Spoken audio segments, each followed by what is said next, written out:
Soc Rafael Pérez, vaig néixer en Alcoi en 1930, així que tota la guerra me la sé de memòria, perquè 2 o 3 bombardeos em van agarrar, com aquell que diu, soles. Resulta que estava mon pare i ma mare tots fent faena i ma mare en la plaça i comencen a tirar bombes, però jo no sabia que eren bombes. Jo pensava que era un terremot. I em van pillar en l'aseo. Tenia jo 7 anyets. La veïna de baix, a sentir que jo plorava, un terremot, un terremot. No, Rafelín, no és un terremot, és que estan bombardejant. Era el primer bombardeo que van fer en Alcoi, en la Mistera.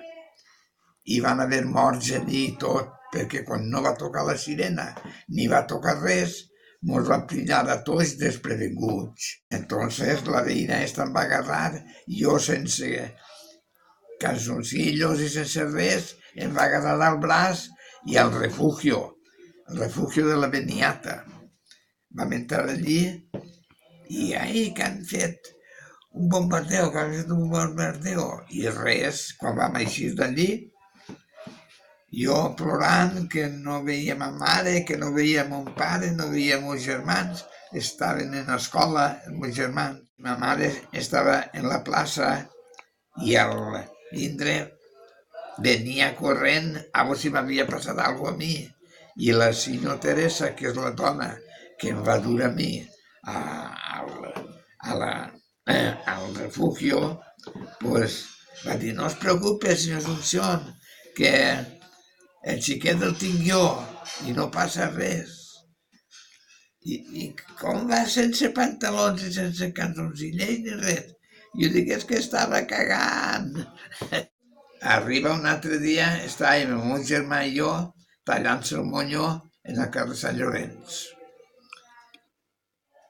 Estan allí, toca la sirena, el meu germà pega a fugir i jo pegué a fugir i resulta que antes jo em feien el cable ràpid, però m'havien fet el cable ràpid només mig cap. I se vam anar al refugio que hi havia en la font de Loros. Per allí, per cavall, hi havia un refugio. I se'n va mon germà i només agarra i li diu a ma mare, diu, Rafelín va per ahir amb mig cap tallat. Mig cap tallat, ma mare plorant, què passa? Diu, no, és que estàvem en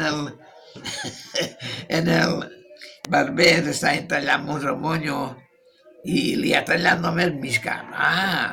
Ja es va tranquil·litzar ma mare, però pensava que és que m'havia pegat algun tros de metralla al cap. Res.